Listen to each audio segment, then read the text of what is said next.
Bien, amigos, el destino le depara a los hombres situaciones de que no puede evadir, pero esas situaciones se pueden y se deben de aprovechar en beneficio del bien común. Nosotros queremos primero darle las gracias a nuestro invitado, que es el doctor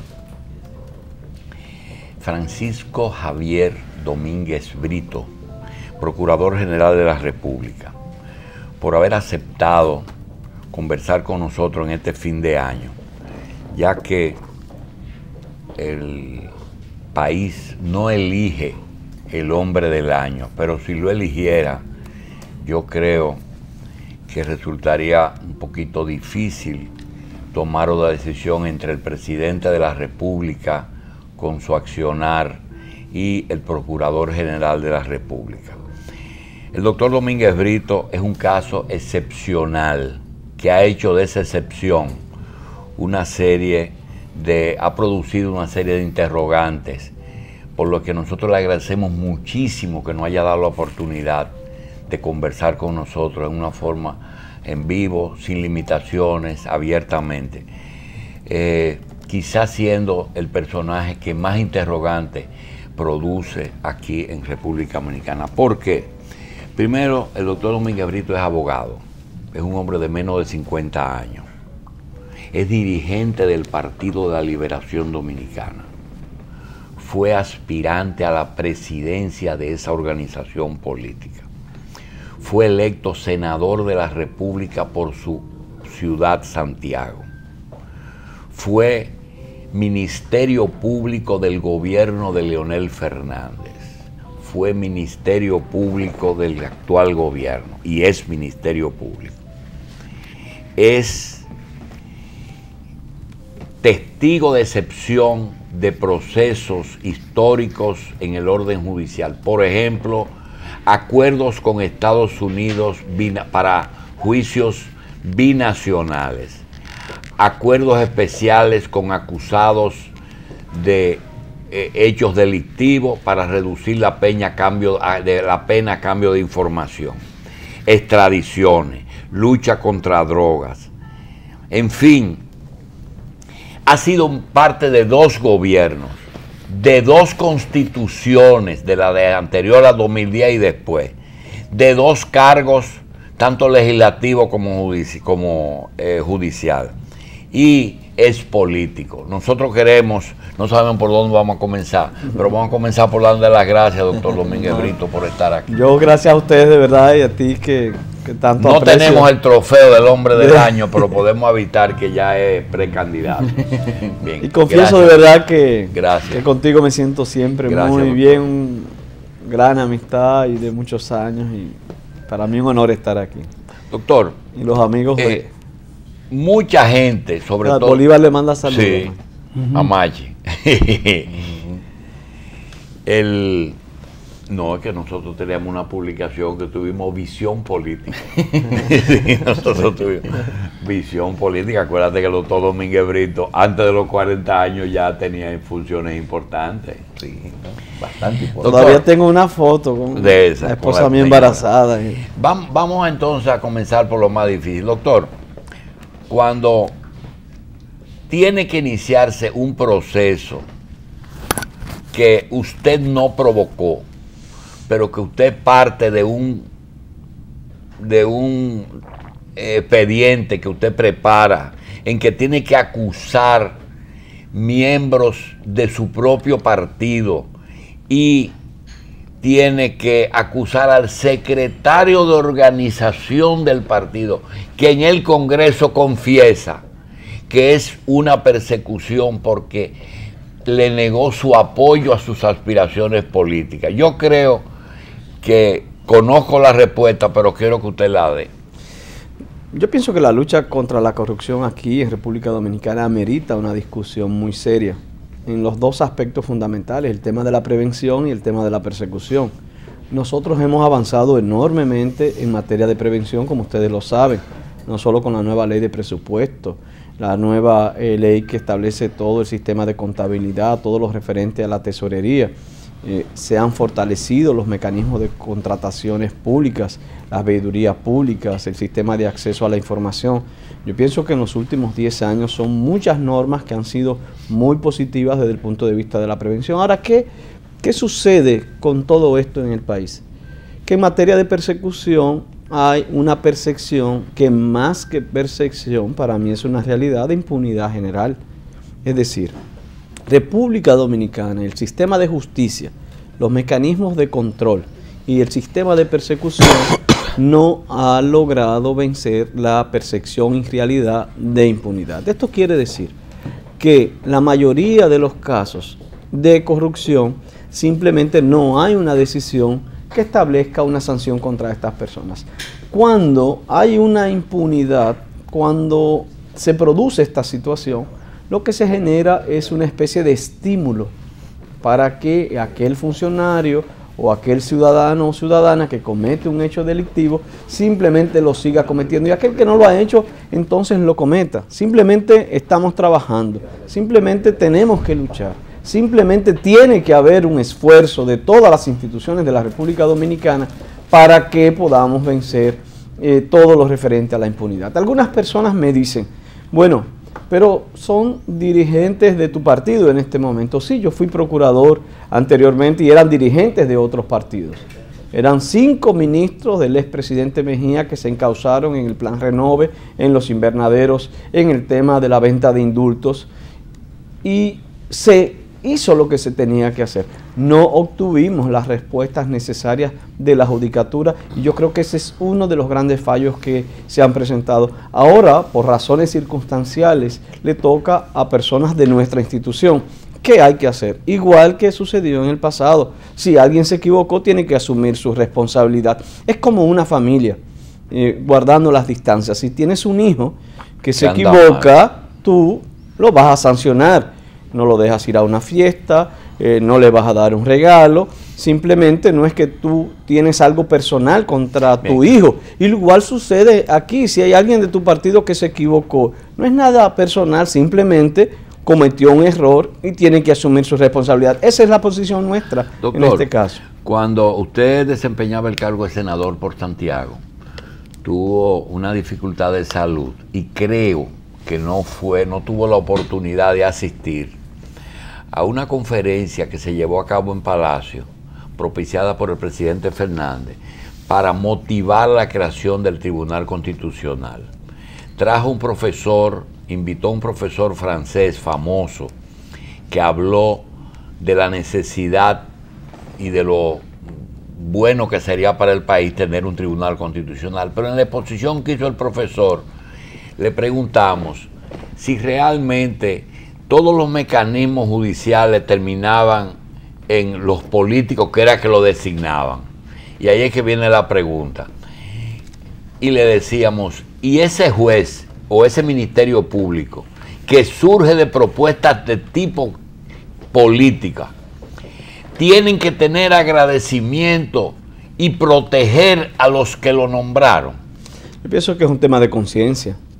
Decía un antiguo ministerio público, que hoy es juez, amigo, que una vez fue un dirigente político donde él para pedirle un favor que no era el correcto. Esa persona habló de alguien que estaba detenido que dio dinero en la campaña. Y él le dice, ¿y él dio dinero para tener impunidad, para violar a una niña de 15 años, que era el caso que nos ocupaba? Esto es un tema de conciencia. Si yo puedo ser dirigente del PLD y si alguien de mi partido se equivocó, yo creo que con más razón nosotros tenemos que actuar. ¿Eso le hace bien al partido, eso que usted, como está usted actuando? Lo que estoy diciendo es que cada quien de manera individual tiene que actuar con su conciencia. Si un juez fue designado fruto de que tiene algún tipo de relación o vínculo con nuestra institución o con el Partido Revolucionario Dominicano o con el que sea, eso no significa que tiene que responder a que alguien de ese partido le haga un llamado. Primero, porque ese no es su rol. Segundo, un partido como tal es un conglomerado de millones de personas donde unos tienen una posición y otros otra. Nadie puede tener digamos, las atribuciones o el poder de representar a un partido o el pensamiento de todos los integrantes de un partido. La discusión no es esa, doctor, la discusión es hacia dónde va la República Dominicana. La discusión es que tú puedes ser rico o no, poderoso o no. Si violentaste la ley, tienes que asumir responsabilidad. En España, en este momento, a la hija del rey está siendo investigada. El esposo de la hija del rey probablemente irá a prisión. España tiene una discusión muy seria sobre el tema de la corrupción, donde incluso jueces han reclamado nuevos mecanismos, donde nosotros vemos una sociedad que se levanta. Lo que ha dicho la presidenta brasileña Dilma Rousseff, que en Brasil impera una cultura de impunidad, y yo parecía estar escuchando como si fuera alguien de República Dominicana, y ella decía que el caso de Petrobras probablemente debe ser el caso que ponga fin a la cultura de impunidad que prevalece en Brasil. Doctor, el deseo la dirección es clara, es decir, todo lo que sea para hacer justicia y que no haya impunidad es lo que procede. Pero cuando el doctor Domínguez Brito, con todo el conocimiento que tiene de la ley y de los mecanismos de ley, porque es procurador, se sienta en su despacho solo o en un lugar tranquilo, a ver ese mecanismo judicial que hay en República Dominicana, y tú dices, caramba, ¿y cómo me meto a procesar a alguien que estructuró un sistema judicial blindado para que justamente no aparezca un Domínguez Brito a inventar? Y cuando el procurador dice eso, aparece de una vez un ex adjunto que dice, eso está blindado, y entonces otro dice, ya es muy tarde, o el juez te da una seña, y usted sabe a priori lo que van a hacer los jueces de la Suprema cada vez. ¿Cómo se siente usted cuando sabe cómo va a terminar la película? Nosotros tenemos en estos 2 años varios procesos que más o menos pudiéramos tener la misma percepción. El caso de la Liga Municipal Dominicana, el caso de los ayuntamientos. El caso, por ejemplo, de Cabarete es una locura. El caso de La Romana es un caso que da grima. El caso de San Francisco de Macorís es un caso muy serio, pero te puedo hablar del caso de bienes nacionales también. Estamos hablando de casos que involucran no solamente a un senador, sino varios senadores. Estoy hablando de casos que involucran a alcaldes, estoy hablando de directores de nuestro gobierno también que se han equivocado. El Ministerio Público simplemente ha jugado un rol en todos los casos de corrupción. Nosotros esperamos de la Judicatura, quisiéramos de la Judicatura que no dé el mensaje al país de que aquí continúa una cultura de impunidad. No es posible que una gente pobre por algo sencillo sea condenado rápidamente y alguien que se lleva 1.000, 2.000, 3.000 millones de pesos de la gente, del pobre, de aquel que necesita ir a un hospital, de aquel que ustedes denuncian miles de veces de necesidades que está viviendo, y alguien simplemente disfrute de todo eso y no haya ningún tipo de sanción. Yo no estoy de acuerdo, yo no acepto eso, y pienso que eso debería ser el pensar de todos nosotros, cada quien que juegue su rol. Ahora bien, lo que sí estoy viendo es que el país tiene que abocarse probablemente a una nueva discusión de cara a una nueva ola de reforma dentro del sistema de justicia de la República Dominicana, no solamente con un código penal, sino con todo un procedimiento y aún con todo el sistema de evaluación de desempeño del Ministerio Público, pero de la Judicatura Nacional. ¿Por qué? Porque esta situación que nosotros estamos viviendo no es sana, no es buena, le hace daño a la democracia, le hace daño al sistema. Doctor, es difícil estar en los zapatos suyos. Yo creo que si hay una persona que uno no envidia es la posición, y la posición no solamente del procurador, sino la que usted ha asumido. Yo digo, ¿cómo tildan los que estamos fuera al doctor Domínguez Brito, persona y político? Domínguez Brito es abogado de Santiago, de mucho prestigio, hijo de una familia ejemplar, nadie le puede señalar de nada. Que levanté hijo de una a mi maestra, mamá a las 7 para que vea el programa, lo está bien. Es maestra de mucha gente, y uno dice, ¿pero de quién es? Y dice, bueno, un hombre de los americanos, es un hombre de la iglesia, pero resulta que ahora mismo los americanos y la iglesia están en conflicto. Primero, usted tiene que procurar la extradición del representante del Papa en República Dominicana. Y lo que hace es que va y habla con el Papa. Cuando el Papa le dice, mire, hurgue hasta el final y busque la verdad, ¿es que él sospechaba que no se está buscando la verdad o fue una invitación a irse hasta las últimas consecuencias? La invitación es irse hasta las últimas consecuencias y de acuerdo con el procedimiento establecido. Nosotros nos reunimos con el tribunal, es una especie de juez de instrucción que tiene el caso en el Estado Vaticano. El Vaticano tiene un juez. Y fíjense qué dato tan curioso. No es cura. No son sacerdotes. Y quien dirige ese tribunal es el presidente de la Facultad de Jurisprudencia de una de las universidades más importantes de Italia. Son laicos, igual son 2 jueces más que también son profesores universitarios. Igual la investigación la dirige parte de una policía que es parte también a su vez de la policía de Roma. La percepción con que yo llego a la República Dominicana es de que hay una voluntad de buscar la verdad.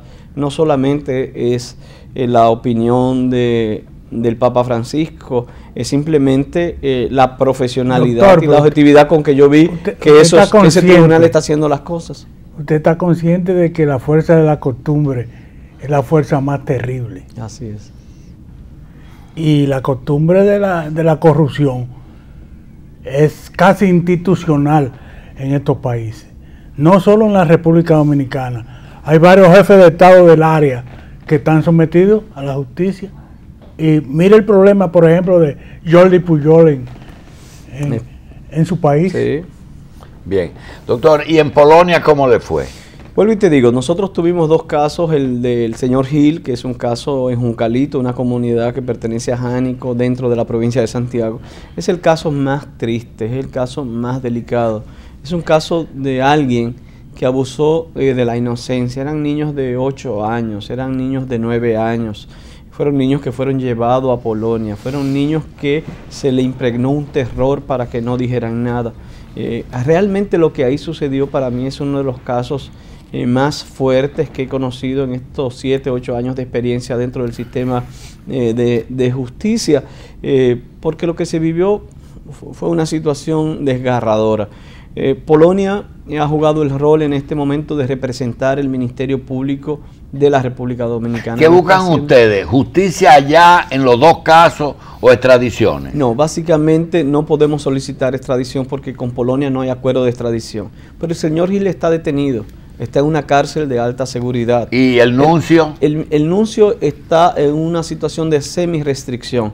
Es una libertad, es una prisión cuasi domiciliaria donde puede ir a la farmacia y donde puede ir a un pequeño supermercado, pero no puede salir pero dentro del Vaticano. Dentro del Vaticano, que es un espacio muy pequeño. Igual está pendiente de envío a juicio. Para que entendamos, en Polonia ya se envió a juicio y próximamente se va a fijar audiencia, esperamos que sea en enero para conocer el juicio. Eso fue lo que hablamos con el Procurador General. El Procurador General le pedimos que en este caso necesitamos la mayor de las sanciones. Le pedimos que para nosotros lo más importante es que no haya impunidad, que esto no puede quedar así. Con el Estado Vaticano la situación es diferente porque es la Convención de Viena lo que le da competencia al Estado Vaticano. ¿Qué quiere decir la Convención de Viena? Que los diplomáticos que cometen un hecho delictual, por ejemplo, si un embajador dominicano en Francia o en España comete un delito, ese embajador no es juzgado allá, tiene que ser juzgado en República Dominicana, que es el país que lo acredita, y no podemos violar eso porque es una norma fundamental del sistema universal de las relaciones entre los diferentes pueblos. Esa es la realidad que nosotros estamos viviendo en ambos. La posición de la República Dominicana es que haya sanción. En ambos estamos satisfechos con el trabajo realizado por el Estado Vaticano y por Polonia, y en ambos esperamos que haya una decisión que verdaderamente impere la justicia y que impere la verdad. Bien, vamos a hacer una pausa con el Procurador General de la República y regresamos en un momentito.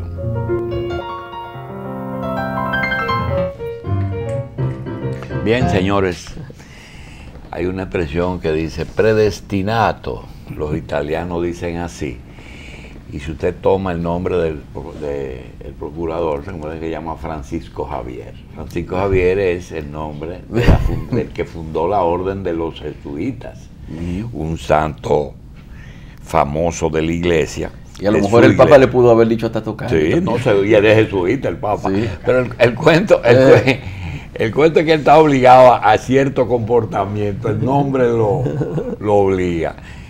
Doctor, el hecho de tener una profesión, un cargo, una creencia, pero tener que llenar un papel y cumplir con su deber, puede haber ambivalencia. Le dije, cuando tiene que tomar que a lo mejor en otra época dice, no, él es diplomático, deje eso así, pero ese hombre cometió barbaridades, y como el caso del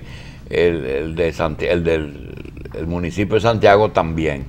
En el caso del aborto, en el problema que hay de la penalización del aborto, dique terapéutico, ¿cuál es la posición personal del abogado Domínguez Brito o del funcionario político que tiene que estar bien con la sociedad civil y con los Estados Unidos?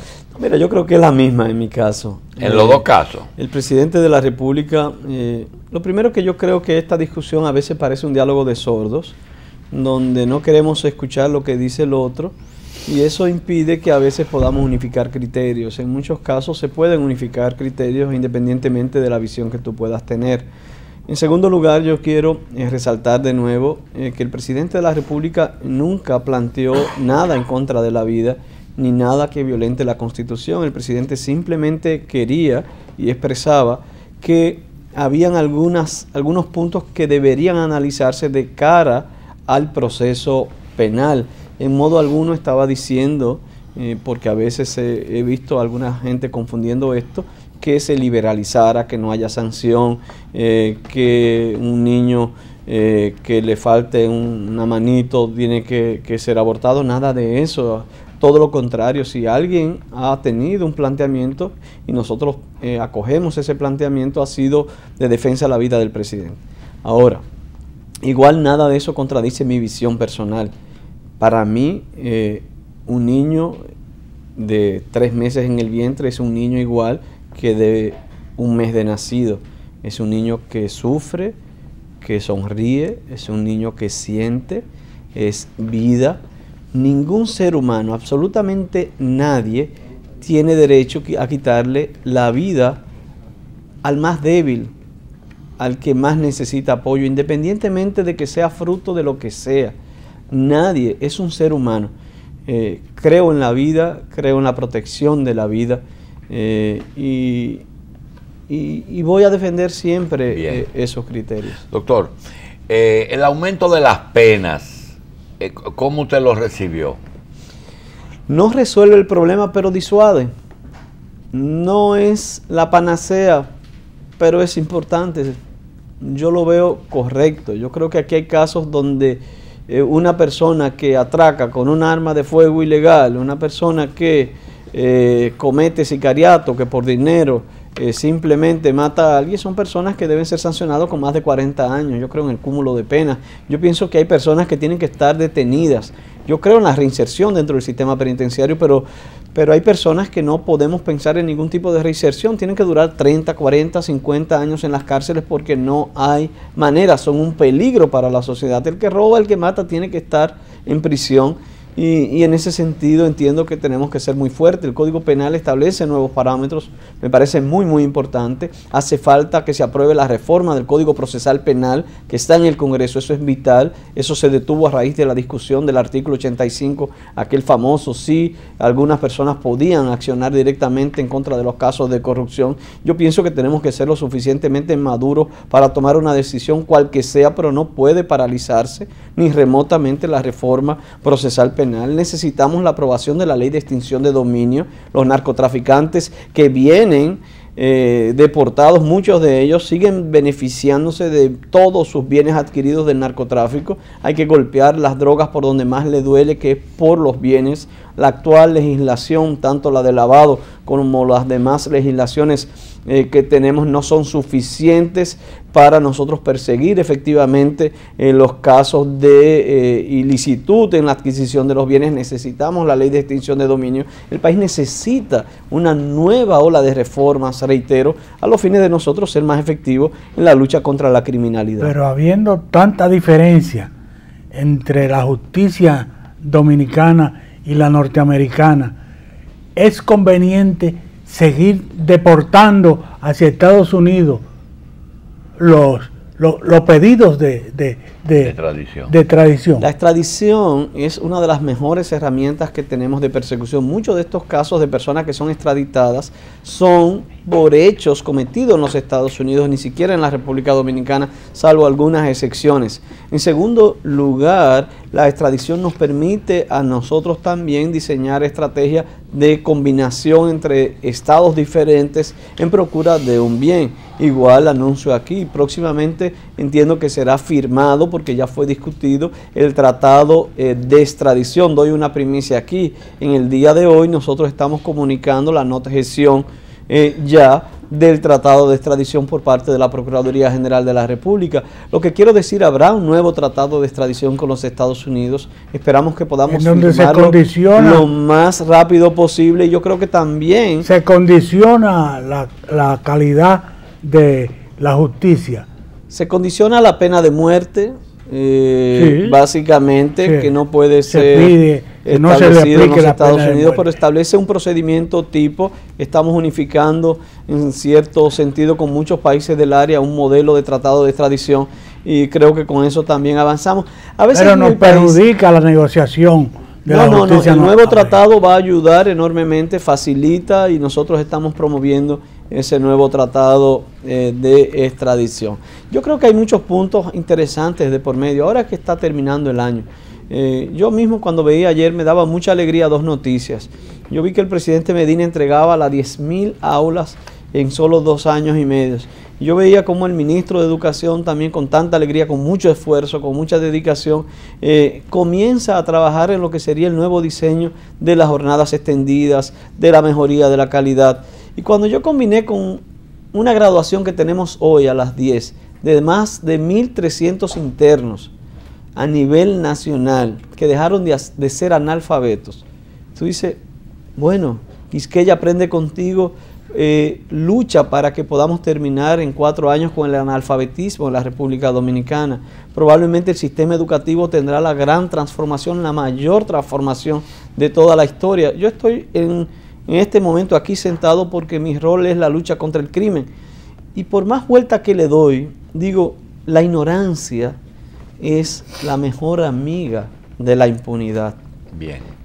Si nos educamos, yo creo que muchas de las cosas que estamos viendo no sucederían. Señor Procurador, mire, uno recibe constantemente la queja de que la delincuencia parece a veces cambiar por sus fueros, y uno habla con los policías y ellos así a título particular le dicen, es que nosotros los metemos presos pero los sueltan enseguida, y eso obviamente tiene que ver con falta de un procedimiento judicial que se lleve a término. Entonces, ¿qué les hace falta? Es que ¿quién es que está fallando? ¿Es el que instrumenta las pruebas, el que lleva el procedimiento adelante? ¿Es el Ministerio Público?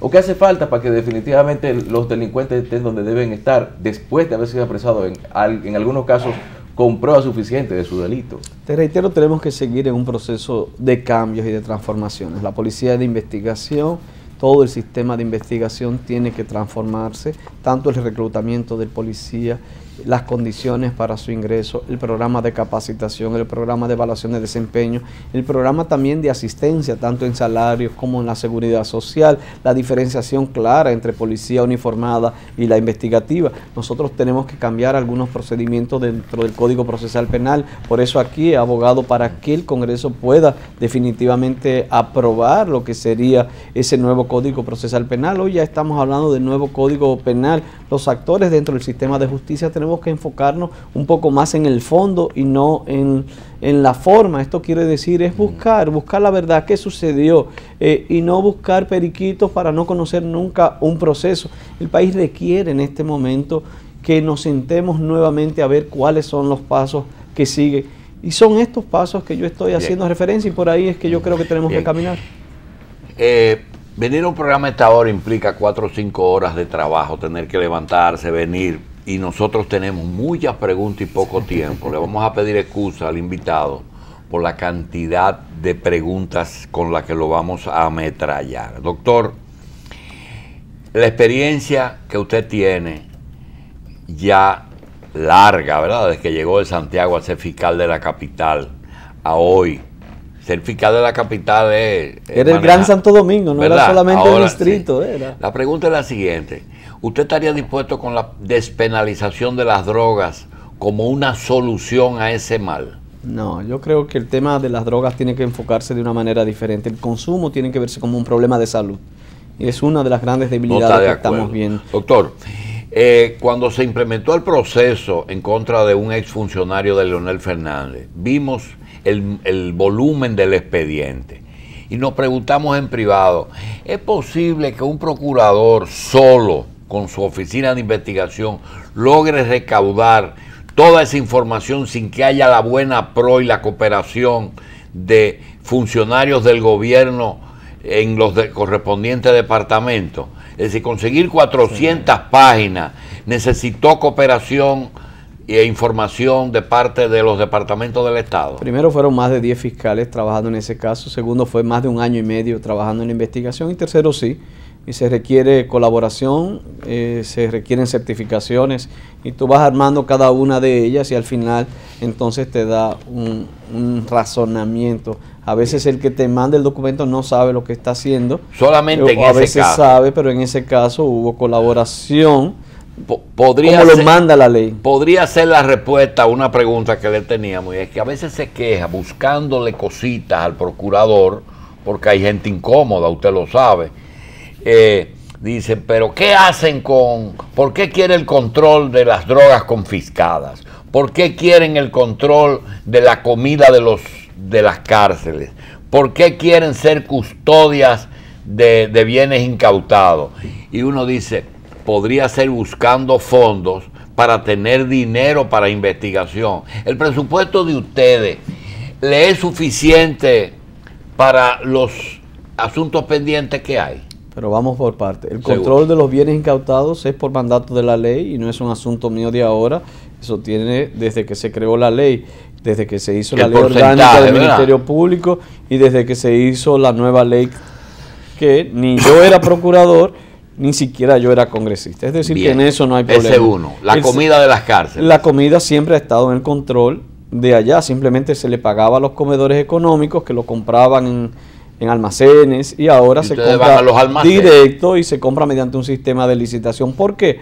Fue un acuerdo con los comedores económicos, con la presidencia y con Hacienda, de que le estaba saliendo muy costoso a los comedores económicos el subsidio, porque nosotros no le estábamos pagando la totalidad a los comedores económicos, y los comedores simplemente se sentían mal, con razón, con toda razón, porque ellos estaban subsidiando el tema de las comidas de los presos.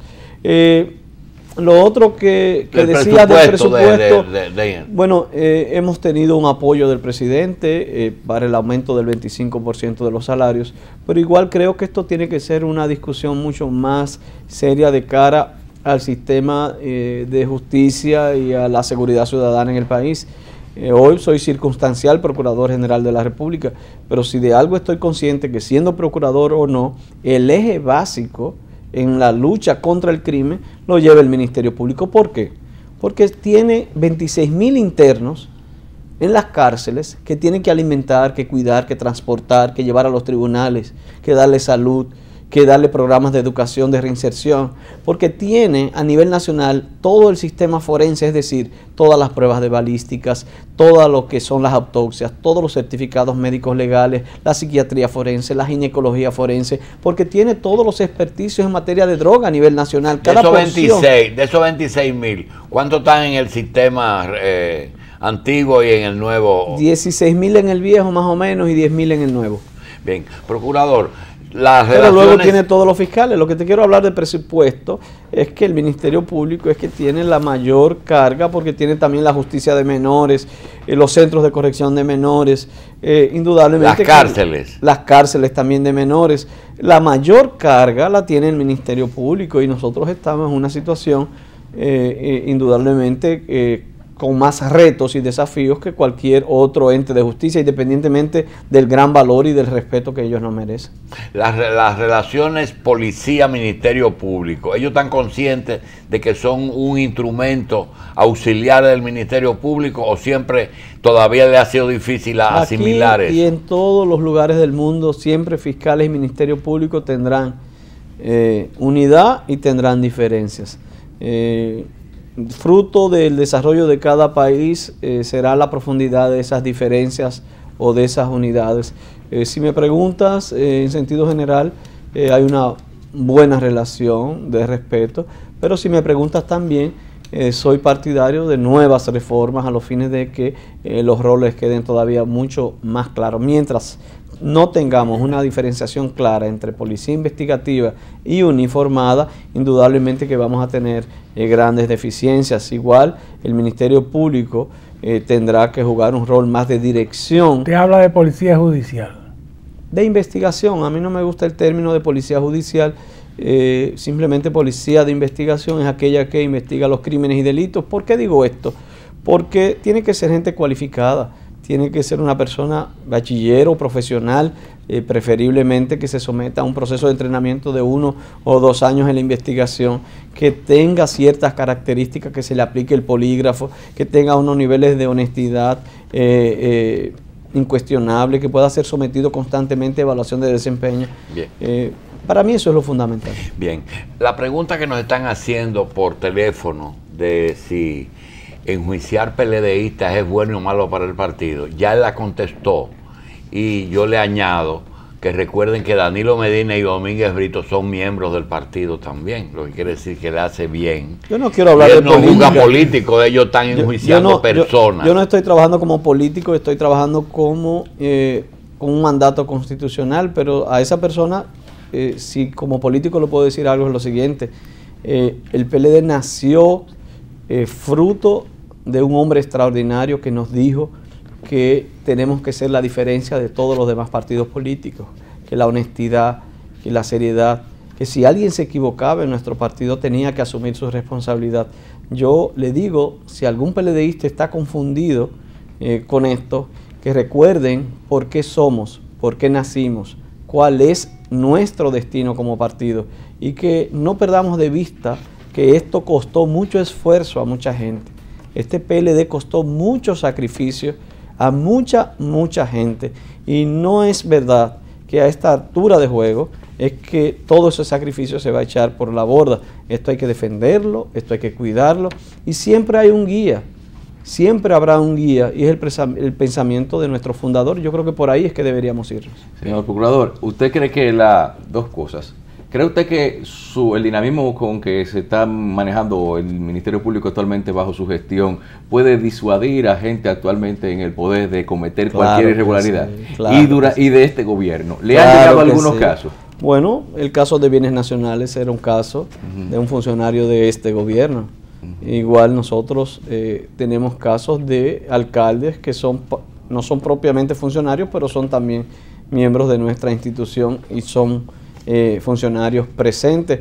Lo que te quiero decir es que esto no tiene que ver ni con religión, ni con preferencias de ninguna manera política. Si alguien se equivocó, se equivocó. Nosotros antes de ayer fuimos a la orquesta penitenciaria en Najayo, me encontré con un dirigente medio del PLD, se me identificó. ¿Por qué él está detenido? Porque tuvo una discusión en un lugar, mató 2 personas. Él no me puede decir a mí, ni me lo dijo: mire, yo soy dirigente del PLD y por tanto yo no puedo ir detenido. No, si usted se equivocó, se equivocó. Si alguien cogió bienes y robó, tú no me puedes decir que tú eres del PLD. Bien. Te equivocaste. Y esto se usa, por ejemplo, un procurador va a iniciar... Una cosa tan sencilla, yo no entiendo a veces la discusión. No, pero acuérdese que uno no lo puede ver desde la posición que está tan sencillo todo. Usted sabe que todo tiene un componente político. Por ejemplo, el Procurador General de la República. Pero hay que entenderlo. Usted fue procurador del gobierno anterior. Sí. Y de este gobierno. Y fiscal. y fue de lo que y fue fiscal de la capital. Sí, sí. Y yo me pregunto, y ministro de Trabajo, y me siento un hombre parte que y es orgulloso. inteligente y es político, cuando va a iniciar un proceso, no toma la temperatura del presidente y le dice, consulta con el gobierno a ver si políticamente conviene en este momento llevar a cabo un proceso. Dice, no, el gobierno no tiene ningún interés en ningún caso, ni en ese ni en ninguno. Actúen como tienen que actuar. Eso no se consulta. Yo te decía que es sencillo la lógica y el razonamiento de Sí. que si alguien se equivocó, tiene que asumir su responsabilidad. Ahora, yo estoy plenamente consciente que la toma de decisiones no es ni sencilla ni fácil. Creo que son dos puntos que es muy claro, es vital que podamos definirlo. Indudablemente que no, doctor, no es tan fácil para mí las tomas de decisiones. Esto tiene un costo familiar, emocional, a nadie le gusta. Yo una vez decía que una de las situaciones más críticas que viví fue cuando estaba en una funeraria y alguien me dio la mano, yo le di la mano y me dejó la mano extendida. Y después averigüé y era que yo había encausado a un hijo por un caso. Yo no me recordaba de nada de eso y él se molestó porque, bueno, su hijo le dio una puñalada a otro joven, él tenía mucho poder, pero yo no me acordaba. Es su trabajo. Mire, doctor, y a ustedes, yo soy político y vivo en muchos escenarios. ¿Ustedes creen que es agradable cuando yo voy a un acto y en una mesa está una persona que yo estoy encausando? Y yo tengo que irlo a saludar porque yo tampoco, o porque nos cruzamos. Para uno es muy ¿A usted difícil. le ha llegado algo de que Yo he vivido situaciones que no la voy a contar aquí, de políticos yo supongo que han tenido muchas que me han situaciones. dicho, caramba, y tanto tiempo que yo duré huyendo, corriendo, porque usted me estaba buscando. Y mire ahora, ¿quién lo iba a decir? Doctor, Y esa es la vida. cuando a usted le dicen No es fácil que que ese confíes. proceso podría llegar a la persona que mantuvo en el cargo ese funcionario, ¿usted no tiene el temor de que eso vaya al traste con una candidatura presidencial? Es que los hechos son personales. Si alguien se equivocó... ¿Usted entendió? Sí, yo entendí. Sí. Y por eso te dije que los hechos son personales. Cada quien tiene que... Si alguien de mis fiscales cometió un error, yo soy responsable y lo asumo como jefe del Ministerio Público, pero yo no soy responsable del hecho delictual. Nosotros tenemos casi 6 o 7 fiscales en 2 años y medio que se le ha pedido medida de coerción porque han cogido dinero.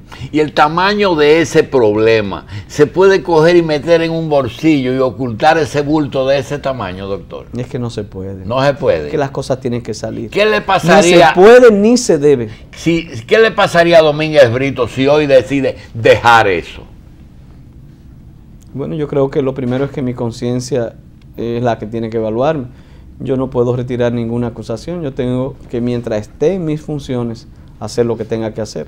Probablemente yo no terminaré todos los casos. Probablemente muchos durarán años, como es normal en cada proceso judicial. ¿Usted está Pero defendiendo yo habré lo jugado. legal o lo justo? Las dos cosas. Las dos. Y se puede con una justicia blindada seguir insistiendo en lo justo.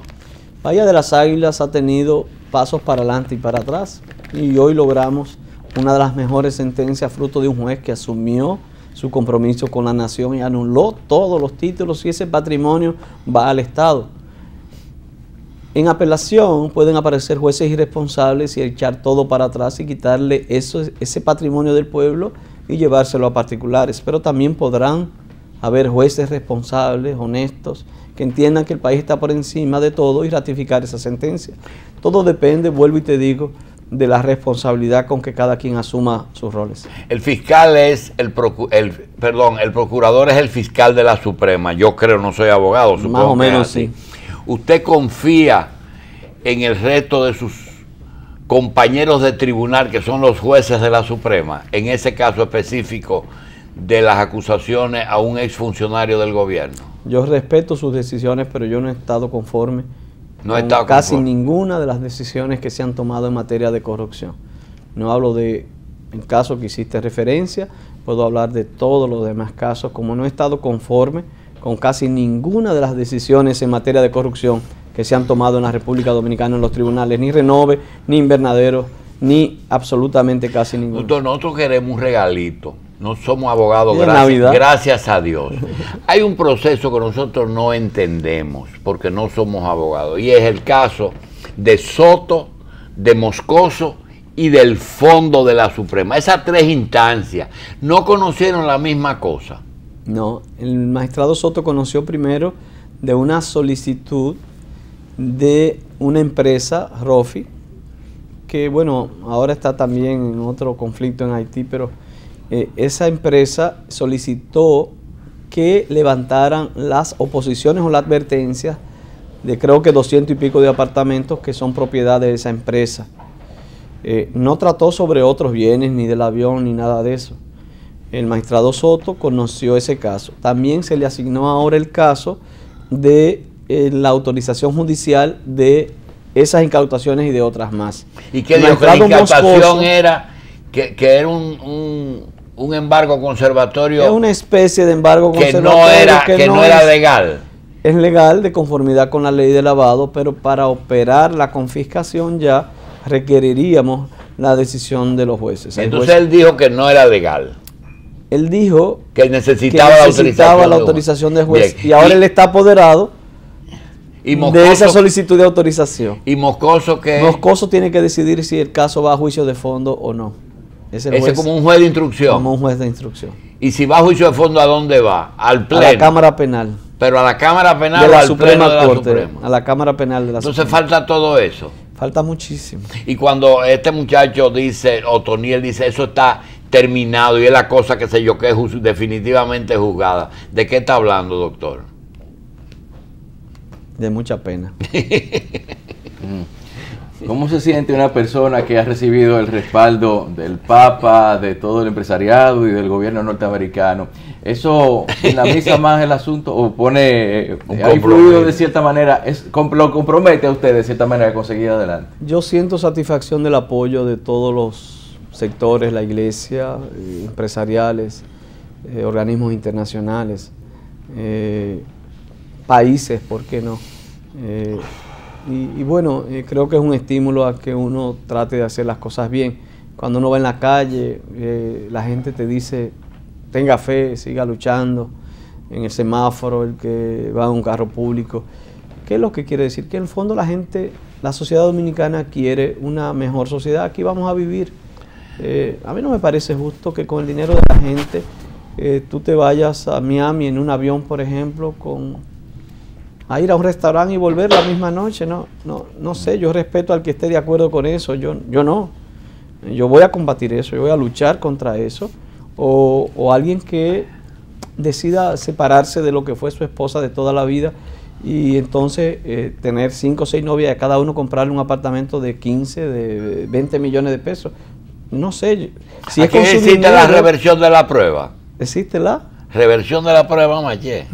Inversión del fardo de la prueba. Exacto. La Constitución establece claramente que si yo tengo algo, tengo que decir de dónde lo busqué. Tienes que demostrarlo.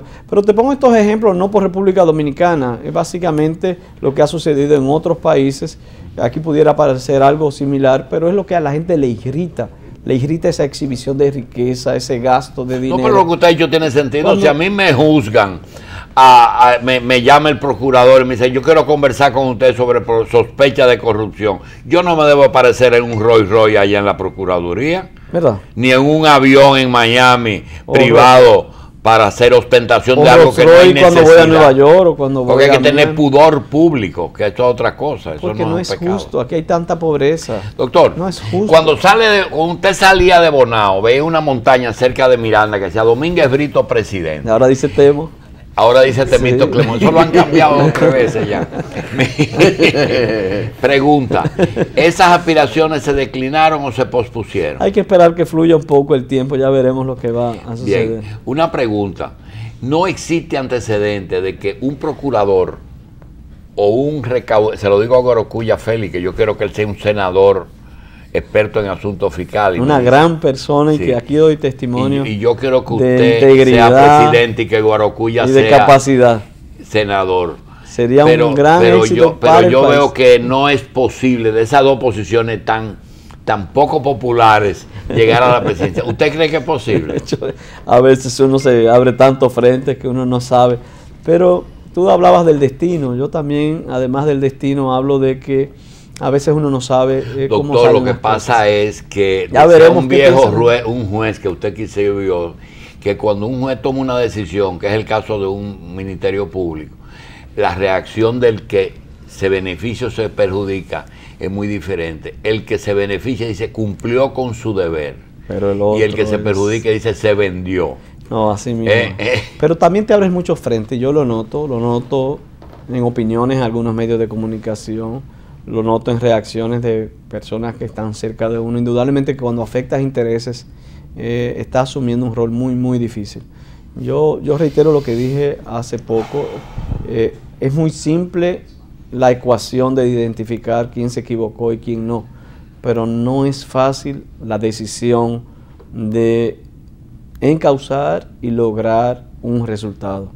Tiene costo, es complejo y abre muchos frentes. Yo estoy muy consciente de muchos frentes que estoy abriendo, de muchas incomprensiones a lo interno, hacia afuera, pero yo tengo mi conciencia tranquila de que he hecho lo correcto. Le decía, ¿no será que usted piensa que gana como quiera, hasta perdiendo? Simplemente lo creí cuando trabajé muy duro en el caso Orlando Martínez, lo creí cuando trabajé muy duro en los casos de Bahía de las Águilas, siendo fiscal y luego siendo procurador, cuando trabajamos Renove, cuando trabajamos Invernaderos, y ahora lo creo con OISOE, con bienes nacionales, con los ayuntamientos. Lo que estoy haciendo es algo que he hecho toda la vida, que he abierto esos frentes toda la vida.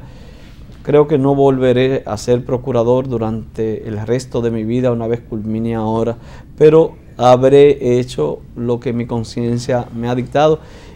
Y yo no sé si todo el mundo lo entiende, pero la mayoría de la gente sí. Cuando tú haces lo que tienes que hacer, tú tienes la mayor de la paz que puede tener una gente.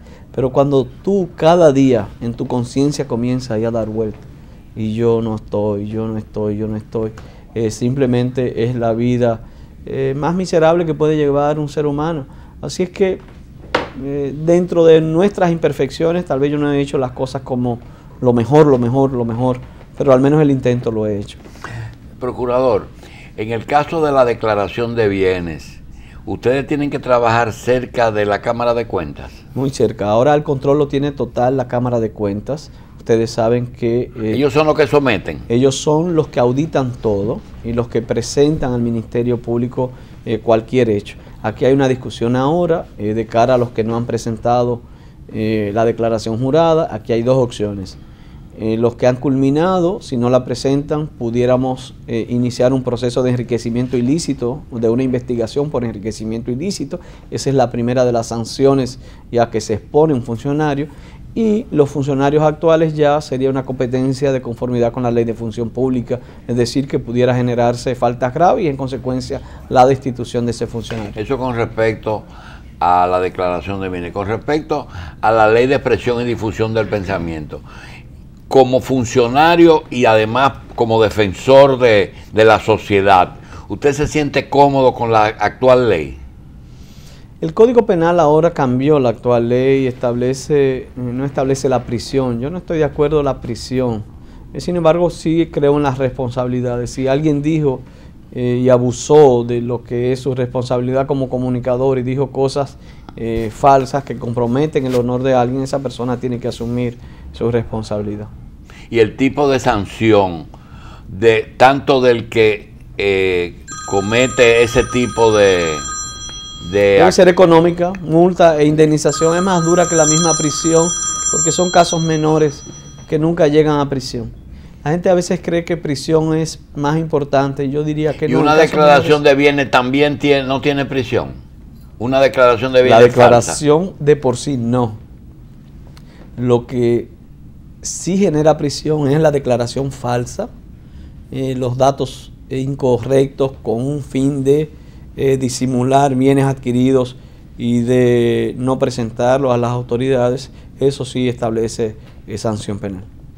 Bien, doctor, los dos jefes políticos del PLD no, institucionalmente no lo son, pero son los dos que han sido presidentes. En este proceso de desempeño en que los dos lo nombraron o lo confirmaron en el cargo, en algún momento le han pedido una rectificación en su actuar, en la manera que usted está actuando.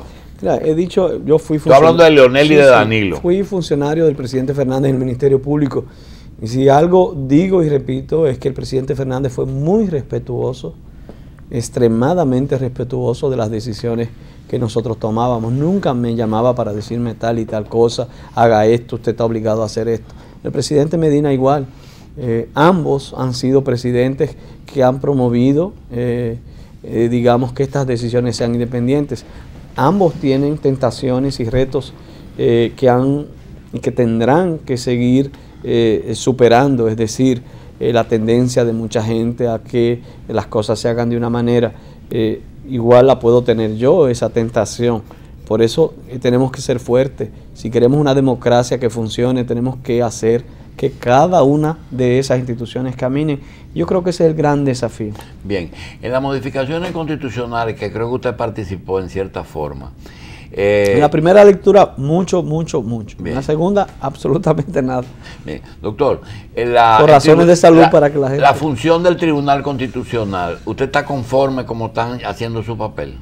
Han tomado decisiones sumamente interesantes, hay otras que ni remotamente estoy de acuerdo. No es que esté o no de acuerdo con sus decisiones, sino con esa nueva instancia. Yo fui promotor de que eso quedara en la Suprema Corte de Justicia. De que lo constitucional... A mí me gustaba el sistema norteamericano, lo defendí hasta que pude en todas las instancias. Me parecía que el sistema que teníamos era provechoso y conveniente. Hubo muchos fallos pendientes, pero eso no se debió a la estructura, se debió a que los encargados de eso no hicieron su trabajo y dejaron pendientes muchos casos. El entorno, es decir, los ministerios públicos, usted tiene que cuidarlo mucho, es decir, de que se mantenga, porque tú sabes que siempre esos fueron lugares donde se ejercía mucha corrupción, más de la que se está combatiendo. Mucho.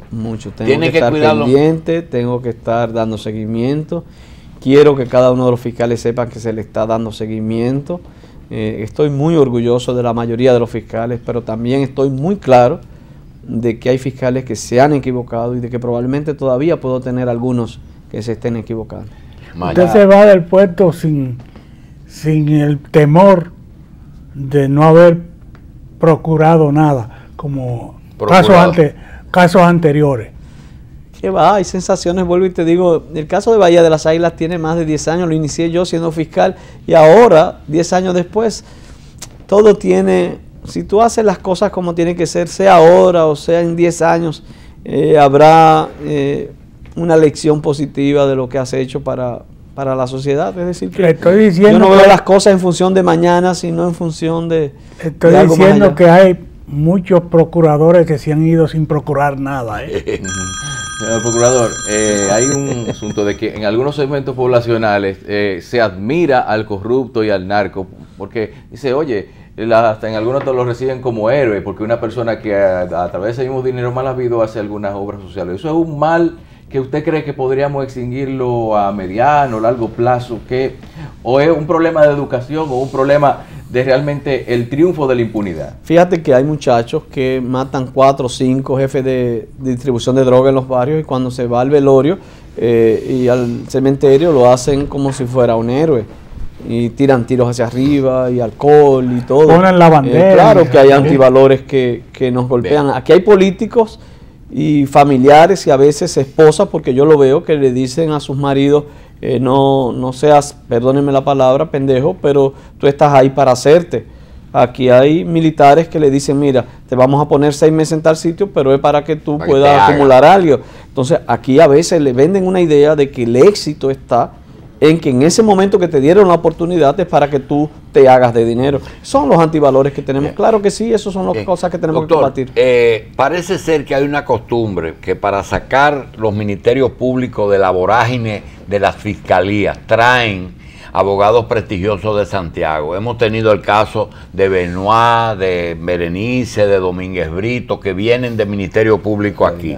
En el caso, ¿de quién más? Olga Diná, en la provincia. De la Diná. El caso de aquella diferencia que hubo usted con con el acuerdo con Zobeida, ¿fue de forma o de fondo el problema con Berenice? Fue de los dos. Primero, ese acuerdo no era un acuerdo refrendado. Segundo, era un acuerdo que limitaba a la Fiscalía del Distrito y no se aplicaba a la Procuraduría de la Corte de San Cristóbal, que era que tenía que tomar la decisión. A pesar de la unidad, el acuerdo expresamente decía que solo era en lo referente a eso, que no era un acuerdo desde el punto de vista legal, era una especie de intención. Y tercero, si me preguntas a mí, yo no estaba de acuerdo con que estas personas, en ninguno de esos casos, las sanciones de todos los casos de Figueroa Agosto fueron mínimas. Ahí hubo muertes, ahí hubo sangre, ahí hubo mucha cocaína que circuló por todos los lados. No pudo haber condena de 3, de 5 años, nada de eso. Ahí debió haber 15, 20, 30 años.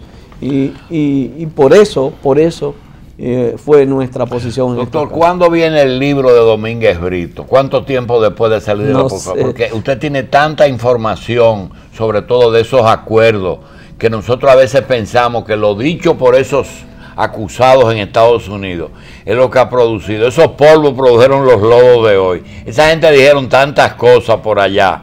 Y tantas historias que algún día habrá que contar. Hay que escribirla. Doctor Domínguez Brito, gracias por estar con nosotros. Gracias a ustedes. Le agradecemos muchísimo su sinceridad y ojalá usted pueda decidirse a dejar eso para participar en política. Gracias. A ustedes un abrazo y a todos los amigos televidentes, de verdad que feliz Navidad y todo lo mejor en este año.